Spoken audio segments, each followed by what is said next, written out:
En esta transmisión disparamos ideas desesperadas sobre el nacionalismo venezolano.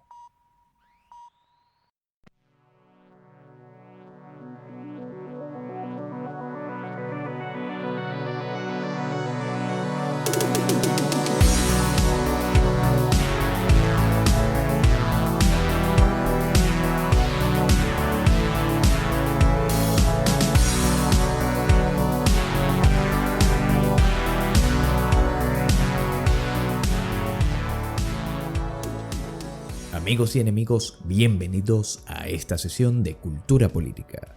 Quien les habla, Manuel de la Cruz, politólogo, locutor y asesor de oratoria. Amigos, estamos frente a las horas más oscuras de la historia republicana de Venezuela. Y hablo de la historia republicana porque desde esa gran guerra civil de independencia que terminó no solo separando desde una perspectiva política a Venezuela de la corona, sino proclamando la república, es decir, la forma de gobierno republicana en Venezuela, hemos entrado en una vorágine, una barbarie sin ningún tipo de comparación en nuestra historia contemporánea. Incluso podríamos asegurar que la barbarie, que la destrucción que el chavismo arroja sobre cada uno de nosotros es mayor que el terror y que la sangre que propagaban a su paso Boves y su legión infernal. Nos enfrentamos a la operación de narcotráfico, de exportación ideológica de socialismo y de islamismo radical más grande desde cualquier punto histórico, desde donde se le vea. No hay ningún tipo de comparación. De hecho, me acuerdo que en una conversación con un gran amigo de la casa, él tomaba el ejemplo de Pablo Escobar, pero es que Pablo Escobar no se compara en términos de alcance o de maldad a lo que representa realmente el Foro de Sao Paulo. Porque Pablo Escobar logró conquistar, secuestrar una parte del Estado colombiano. Sin embargo, lo que hoy sucede es que las guerrillas, las formaciones militantes de izquierda radical,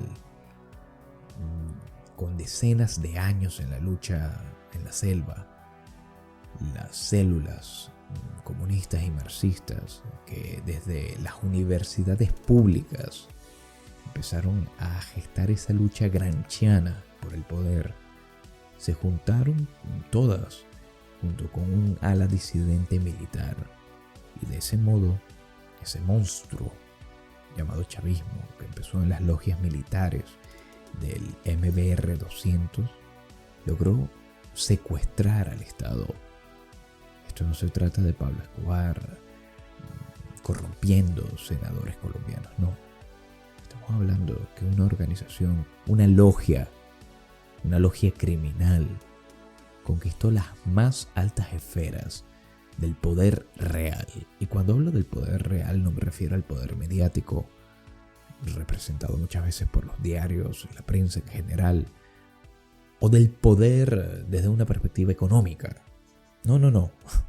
El poder real va más allá de la formalidad, va más allá de esas nomenclaturas que utilizamos para organizar la sociedad. No se trata solo de la presidencia o de los poderes públicos. Hoy en día la Constitución es una constitución de papel y nada más. Poco significa frente al verdadero esquema de organización societal y político que existe. Hoy el chavismo tiene el poder real, que es el poder de las armas. Y hasta tanto no logremos derribar a ese leviatán, hasta tanto no logremos destruir a esa tiranía oprobiosa que día tras día paga con las vidas de cientos de venezolanos, pues no podemos hablar de Venezuela. Venezuela ya no existe, Venezuela está muerta. Y hasta que no acabemos con el chavismo, Venezuela no renacerá. Les recordamos visitar culturapolítica.net, la principal publicación de inteligencia y análisis político.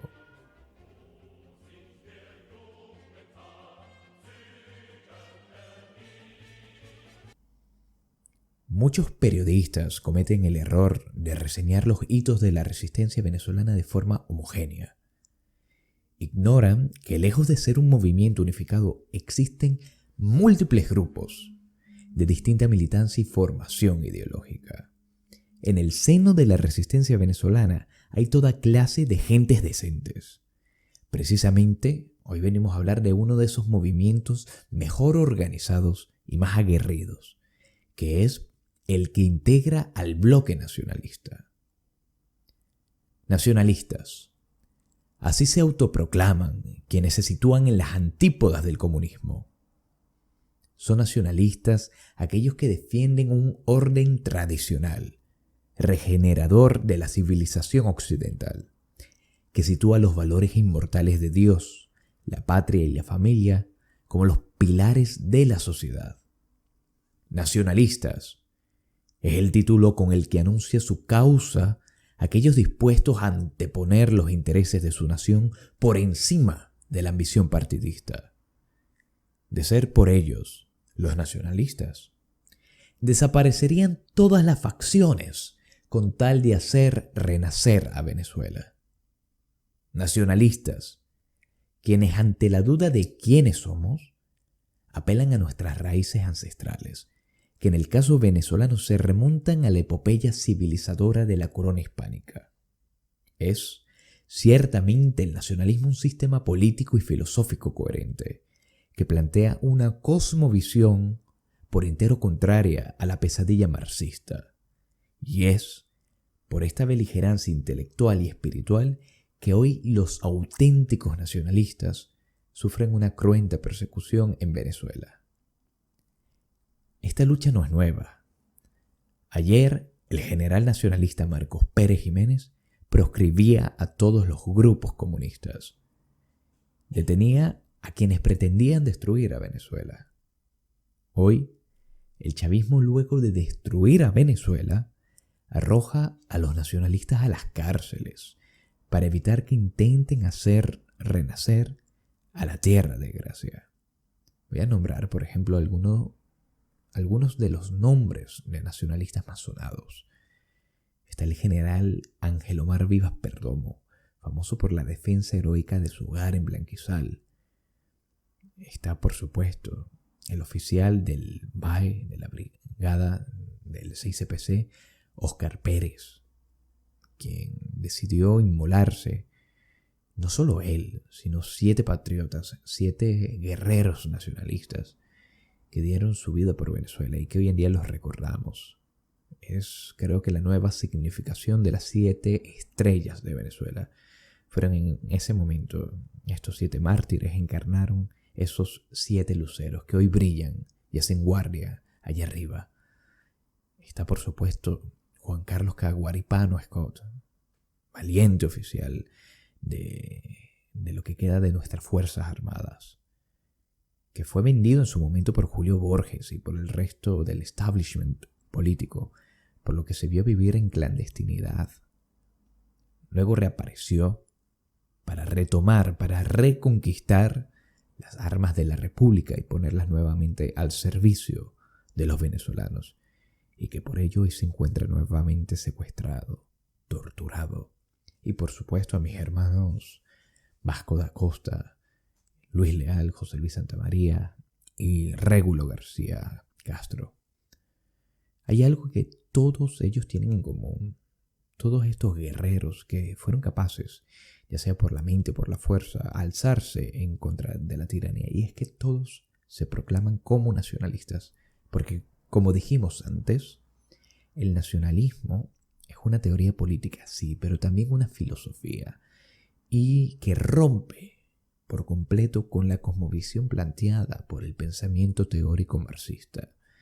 El nacionalismo no cree en esa igualdad, en esa miseria que propone el marxismo, que tiene realmente como credo principal, como eje de su acción política, el resentimiento. Los nacionalistas creen en las capacidades creadoras de las fuerzas vivas y de la importancia de priorizar los supremos intereses de la nación venezolana por sobre las apetencias personales o partidistas.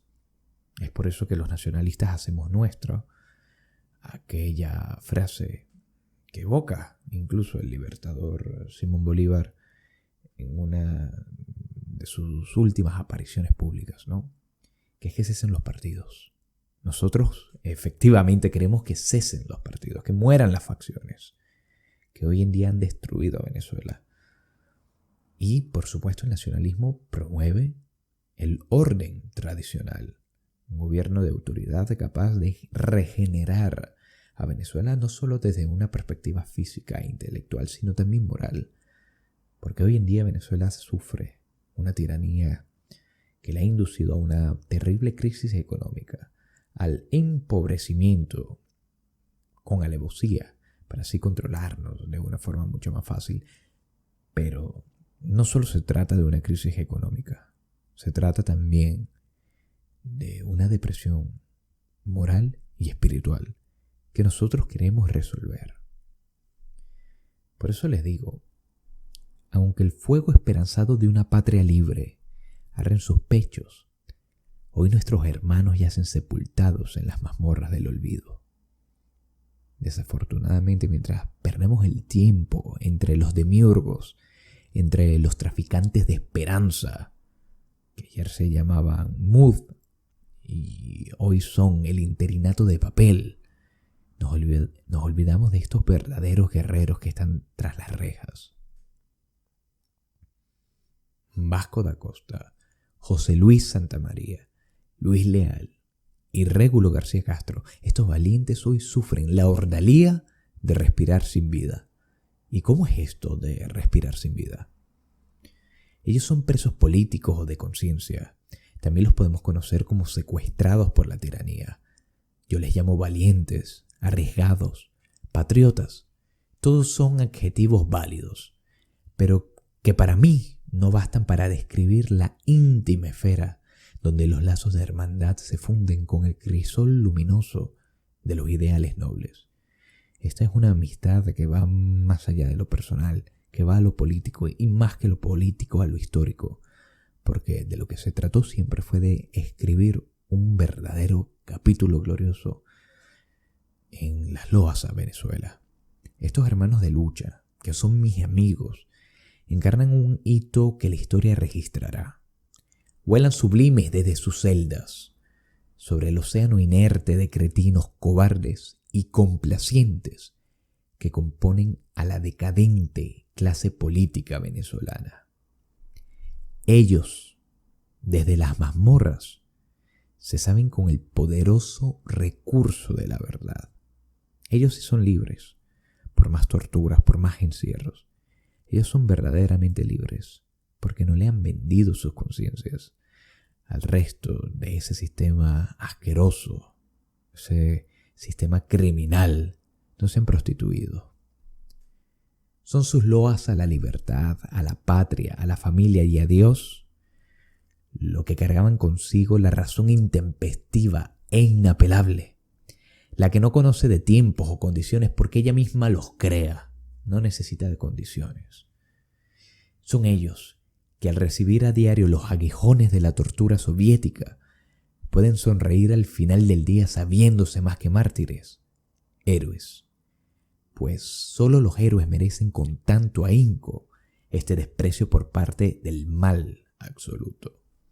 Y es así, ellos no son simplemente mártires, son héroes. Imaginen el grado de valentía que debemos tener y la forma en que tratamos de destruir la tiranía, la forma en que tratamos de entorpecer cada uno de los mecanismos de control que tiene para sí esta cuerda de sátrapas, que ellos tengan que apuntar nuestros nombres en sus listas negras y buscarnos hasta nuestras casas. Cada uno de ellos son héroes, son verdaderos héroes. Es como ese dicho que a mí me agrada mucho usar, cuando la izquierda radical, cuando los progres también de vez en cuando nos llaman fascistas. No hay nada más honorífico que ser llamado fascista por un comunista. No porque uno sea fascista, sino porque sabemos que ellos nos detestan y porque sabemos que esa es la forma de demostrar su enojo con nosotros. Y, como dice esa frase apócrifa, si los perros ladran es porque estamos avanzando. En este caso no son perros los que ladran, son hienas las que muerden a nuestros amigos, las que intentan acabar con sus vidas. Pero eso es porque estamos avanzando. Hoy guardo luto porque me mantiene en vilo saber que aunque sus corazones laten durante el día, la tiranía puede extinguirlos durante la noche. Es un sentimiento semejante a un frío puñal que penetra la piel en los instantes más plácidos. Imagina, por ejemplo, sobre todo los que están hoy día en el exilio, que mientras tienen la oportunidad de apreciar un atardecer de verano, de esos donde el sol se oculta entre las 9 y 10 de la tarde porque todavía no es de noche, en medio de nubes cuyo color se entremezcla con azul y rosa, estos patriotas, estos mártires están siendo torturados. Ese recuerdo destruye cualquier momento jovial, y con razón. Por eso yo digo que no puede ni debe haber paz mientras nuestros patriotas sigan en el abismo. Los campos de exterminio existen en Venezuela y no exagero. Me consta por el testimonio directo de sus familiares que Luis, Vasco, José y Régulo han sido golpeados, escupidos, vejados, electrocutados, han sido mutilados, esposados, apaleados, aislados, ahorcados y hasta enterrados vivos en diminutos fosos donde el aire no alcanza ni para exhalar un suspiro. ¿Quién se puede saber libre cuando en cualquier momento el terror rojo puede derribar la puerta de tu hogar? Esta pesadilla de sentirlos perdidos entre la oscuridad nos persigue. La irónica suerte que nos separa se resume a que las hienas rojas fueron primero a sus hogares. Ellos nos salvaron. De la forma más desesperada e improvisada, nos dedicaron sus últimos instantes de relativa libertad para advertirnos de la persecución inminente. A diferencia de un quinta columna, a diferencia de un traidor o de un doble agente, lo último que hicieron antes de perder la libertad, antes de ser secuestrado, fue escribirnos. Fue decirnos: ocúltense, escóndanse, huyan, vienen por mí. Tenemos que hacer algo. Y tenemos que hacer algo por todos ellos que logran mantener la disciplina y un valor incólume hasta el último momento. Es en estos tiempos de crisis donde la estirpe saca a relucir su quilataje, donde la gente demuestra realmente lo que es. Y ellos son oro. Hoy debemos de hacer todo lo que se encuentre en nuestras posibilidades para aliviar el dolor, para secar las lágrimas de sus familiares y para demoler las prisiones que hoy los separan del mundo de los vivos. De nuevo, no exagero. Nadie que se encuentre tras las rejas por motivos políticos en Venezuela puede considerarse vivo. Se tratará, si acaso, de una existencia extrema basada en naufragar entre un mar de navajas. Los queremos vivos, nuevamente con nosotros. Quienes desde el exilio anhelamos la justicia, nos reagruparemos para reconquistar nuestra patria. Movamos los mismos cimientos del mundo de ser necesario y hagamos que de entre las tinieblas surja la luz. Conquistemos la libertad para nuestros hermanos nacionalistas. Logremos el renacer nacional. Solo la acción es la alquimia que transforma la palabra en realidad y el sueño en hecho. Tenemos que lograrlo. Tenemos que rescatarlos. Ese y no otro propósito es el que debe marcar nuestras vidas. Esta libertad prestada. Porque así como algunos filósofos dicen que la vida es prestada porque eventualmente regresaremos a las cenizas, quienes tienen la posibilidad de verse físicamente libres, tienen que saber que esta libertad es prestada y que fue solo el azar, solo las condiciones azarosas las que dictaminaron que fuesen ellos y no otros los que están hoy tras las cárceles. Fue una ruleta rusa. Por ello, los que estamos afuera tenemos que ser las voces que recorran todo el mundo y que busquen los recursos necesarios para liberarlos tanto a ellos como a Venezuela entera. Recordemos que Venezuela es el hito geopolítico por excelencia, el número uno, el principal. Porque una vez se logre la libertad de Venezuela, empezarán a mermar todos esos grupos terroristas, criminales y socialcomunistas que están invadiendo el resto de la hispanidad. Desde Argentina hasta España los vemos. Dícese Podemos, dícese Frente Amplio, el mal llamado peronismo en Argentina o el movimiento del socialismo boliviano. Todos ellos son satélites de una misma constelación oscura.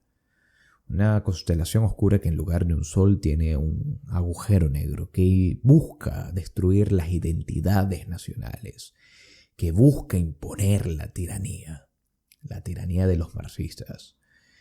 Porque tras ver todo lo que ha pasado a nivel histórico, todo lo que ha pasado a nivel político, nos podemos percatar que siempre van a haber profetas de la infamia, profetas del pensamiento político socialista, que nos dirán, eso no es socialismo, hay mucha corrupción, o eso no es socialismo, el socialismo necesita unas condiciones objetivas y unas relaciones productivas completamente distintas a lo que se plasma allí. Y yo les respondo, realmente el credo socialista fue elaborado por mentes que no querían la libertad, ni tampoco querían la justicia entre cada una de las fuerzas productivas de las naciones. Solo buscaban la dominación total y por eso hacen uso del proletariado en el caso marxista, de las fuerzas obreras en el caso socialista, porque saben que es un eslabón débil al cual pueden atraer mediante el discurso de la infamia y de la envidia. Decirnos que es culpa de una apropiación originaria, que es culpa del plusvalor, el hecho de que hayamos tomado decisiones económicas erróneas o que existe injusticia. Es evidente que la sed de justicia es necesaria para cualquier gobierno decente, pero esta sed de justicia no puede estar supeditada a la imposición de la igualdad de condiciones. La igualdad es antinatural. Todos somos diferentes y deben existir las jerarquías, no solo desde una perspectiva de ordenanza, jerarquías para que el mundo pueda seguir orbitando, jerarquías para que pueda haber autoridad y para que pueda haber la defensa y el desarrollo de lo bello, de lo bueno, de lo sublime, de lo elevado. Por ello, los que queremos un mundo en donde se respeten estos valores inmortales, debemos luchar a como de lugar contra la barbarie.